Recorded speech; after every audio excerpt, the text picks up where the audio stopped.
Erguem-se os laranjais, é preciso exaltar a paz. Precisamos nos conhecer, terra da laranja, terra da laranja. Época dos laranjais, como é que era Morro Agudo, como era Nova Iguaçu na época dos laranjais, como é que surgia. E essa música virou, esse tema virou, né, a música tema da nossa gincana, né, que era chamada Terra da Laranja. Nessa laranja a gente fez uma música aí, um amigo meu fizendo essa música, e essa música o pessoal cantava na rua aí com naturalidade, falando da terra da laranja, que era a música que nós criamos na época, né. Já em 1980, né, fez isso aí, né. Aí uma vez o pessoal falava, qual é que é Morro Agudo? Eu falava, o nosso morro não é agudo nem grave, é poético. Que aí entrava na questão poética. Quando a gente abria lá os saraus aqui em Morro Agudo, sarau de Poesia na Praça, a gente falava, o nosso morro não é agudo nem grave, é poético.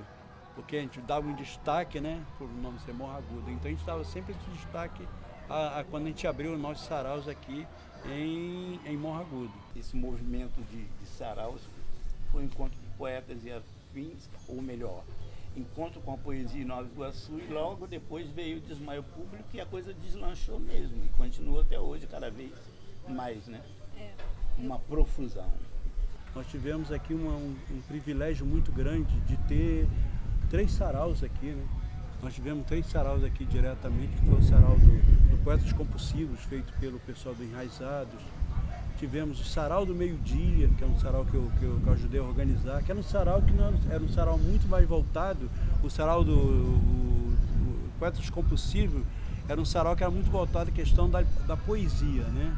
Nós tivemos o sarau que era esse aí, tivemos o sarau também do Sarau do Meio-Dia, que era um sarau muito voltado para MPB, música. As pessoas se organizavam lá fora em Morro Agudo, um lugar chamado Boteco da Juliana. Nesse boteco as pessoas se organizavam, um músico de vários municípios participar desse trabalho, né? E depois a gente teve o Catando Conto, que já veio ser um sarau de contos, né? Que durou de 2013 até 2017, né? Que aqui onde a gente está se encontrando aqui, teve início aqui, né? Teve início aqui em 2013, né? Que juntou um grupo de profissionais, de autores aqui, que já tinham participado de um sarau anterior, né? Em Nova Iguaçu. De apresentar nossos trabalhos, né? Surgiram assim. Eu chamava antigamente os artistas de Nova Iguaçu porque antigamente nós não tínhamos uma casa de cultura, onde é um ponto onde um artista pode ir. E nós andávamos pelos bares da vida. Eles eram movimentos muito de bar. Aqui em Nova Iguaçu tinha jornalistas que faziam literatura e que produziram alguns livros, por exemplo, algumas coletâneas como Primavera Relativa, Pau de Sebo, Contos de Plataforma, autores como Adalberto Cantalice era o editor, né? O editor era o Adalberto Cantalice, os autores eram Laís Sado Amaral Júnior, Luiz Ferrão, Enoque Cavalcante, todos iguaçuanos, produzindo literatura nos anos 70. Mas a partir dos anos 80, esses movimentos de literatura em bar e também em locais privados ou muito intimistas, eles vão decaindo porque os movimentos de poesia de rua são mais potentes nessa época. E sempre que eu pergunto, eles falam, é porque a poesia atinge o trabalhador com muito mais facilidade. O cara tá passando na praça, tinha até um movimento assim, passa na praça que a poesia te abraça. O cara tá passando na praça, indo pro ponto de ônibus ou indo pra estação de trem, ele para 30 segundos, ouve um poema e aquilo pode mudar o dia dele. Então esse sarau acabou, né? Não teve mais continuidade. E o pessoal se reuniu e falou, poxa, vamos fazer um sarau lá em Morro Agudo, que é o lugar que tinha, por exemplo, Sertório aqui de Morro Agudo. Então ele falou, vamos lá. Aí o pessoal sentou, se organizou, sentou comigo, sentou com o Paulo. Aí é que surgiu Catando Conto, a partir desse momento, da necessidade de alguns autores voltarem a escrever. Aí foi que eles começaram a vir para Morro Agudo e fazer esse sarau, entendeu? A gente marcava uma vez por semana se encontrar em determinado bar, né? Começamos em Daniel, no bar do Daniel, que é histórico, né? Quem não conhece a história do bar do Daniel aqui em Nova Iguaçu? Você conhece? Então, começou tudo ali. Depois o bar do Daniel foi fechado, aí nós vamos para onde? Procurar outros bares da vida, né? Então foi. Depois veio, a gente arranjou mesmo um bar onde a gente se reunia sempre, que era o bar do Modoan, chamado de Raízes, né? Dali nós fomos trabalhando para se ter essa atual Casa de Cultura. O poeta já passou por vários locais, né? Naquele primeiro momento, né? Ficou ali na varanda da biblioteca. Depois, com a mudança de governo e também umas obras que tiveram lá na biblioteca, na Casa de Cultura, a gente saiu de lá. Nós fomos para o Estação Floresta, o bar do Flávio Romeu. E ali tinha um salão, no bar tinha um salão reservado, assim, e a gente fazia o Poetas e Afins ali. Vinha gente de fora, né? E depois o Estação Floresta, o Flávio passou a direção para o Rogério Costa, o Cultural Bar, e ficamos ali até 2018. 2019 a gente retorna para a Casa de Cultura, para a biblioteca. E em 2020 veio a questão da pandemia, né? A gente migrou, né, para o Instagram. Então, no ano passado, né, em 2020 a gente fez muito no Instagram. E agora a gente também está querendo ir para o YouTube também, né?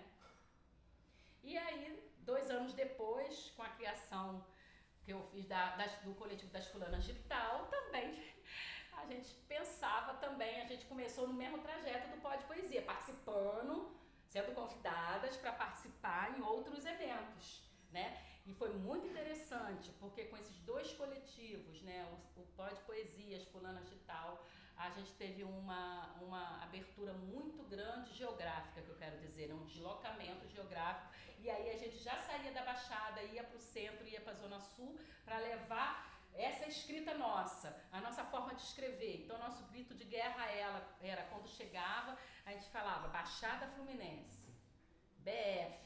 A gente sempre falava BF e a gente começava a se colocar de dentro de um território, de determinado território que é a Baixada Fluminense, Nova Iguaçu, Belfor Roxo, e aí Austin, por aí, né, assim, Queimados, e Mesquita, e por aí afora. Então, quando eu estava fazendo letras lá no Nordeste, eu tive uma disciplina chamada Cultura Popular. Foi meu primeiro contato com o conceito de cultura, né, no sentido antropológico e no sentido do fazer cultural também. E eu participei de um concurso de poesia da faculdade e ganhei em primeiro lugar. Peguei a grana e fui para Salvador, assim, eu morava em Aracaju, 4 horas de Salvador, do ladinho.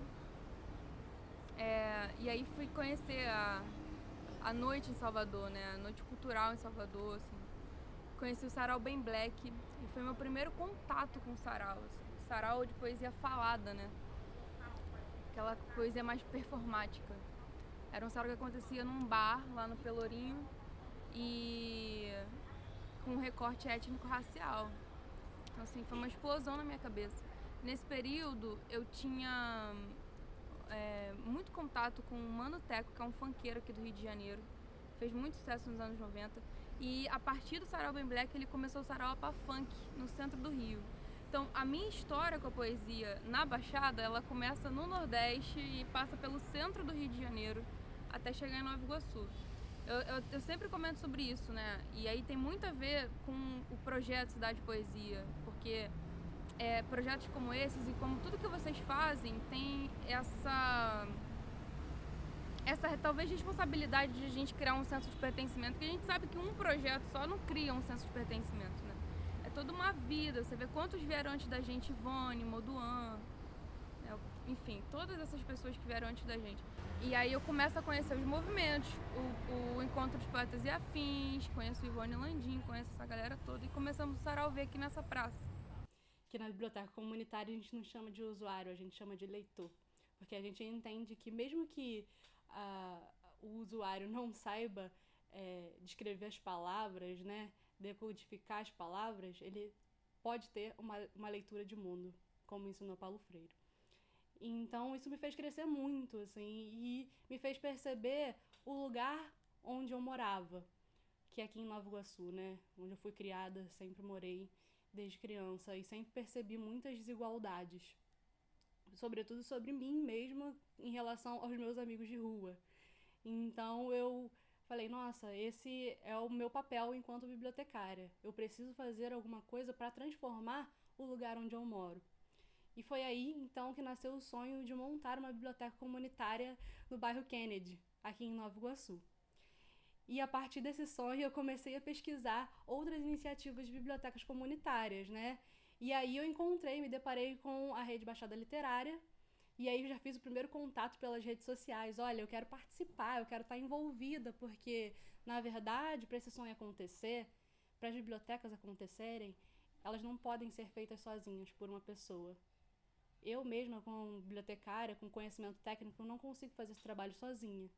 Então, é importante que eu aprenda com quem já faz esse tipo de trabalho na cidade e que dá certo. Foi muito bem sucedido e é visível isso. Mediador de leitura, além desse processo dela estar levando os livros, né, a literatura para aquele leitor, né, conforme a idade dele, eu acho que também leva alguma coisa também para a vida, sabe? Para a vida, eu acho que leva também para as famílias, porque tem algumas mães que chegam aqui, né, pensam que aqui às vezes é uma creche, e não é uma creche. Depois que elas começam a participar, sabe, e ter noção do que realmente eu acho que se fundem não só os leitores, mas os pais, entendeu? E tentam fazer o possível para estar junto, ou para participar. E assim, eu acho que o mediador leva isso, não só dentro da biblioteca, mas fora da biblioteca também. Tem que ter esse processo, sabe, de troca. O Grupo Pode Poesia já estava participando em outros movimentos, e no Centro Cultural Donana, a gente já estava participando, o coletivo, em vários outros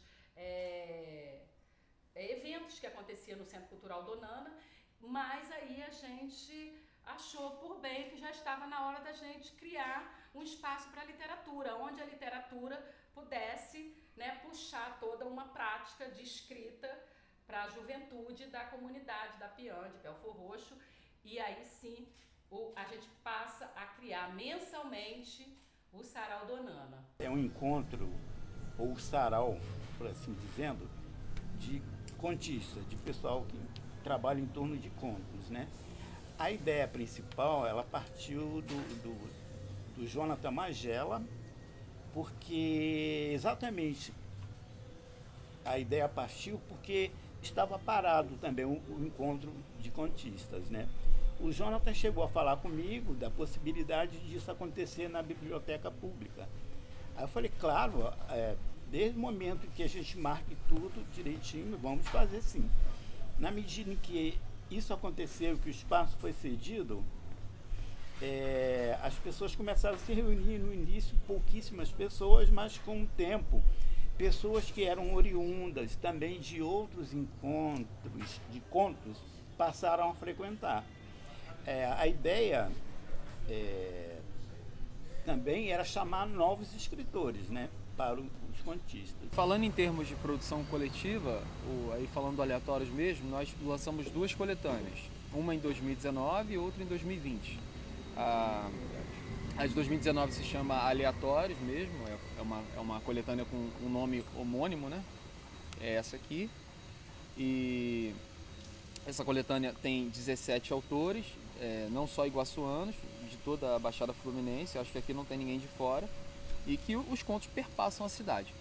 E em 2020 a gente fez um projeto mais assertivo, assim. A gente vai fazer, foram 26 autores e 13 cidades da Baixada. Então a gente vai fazer um projeto chamado Contos de Todos os Cantos.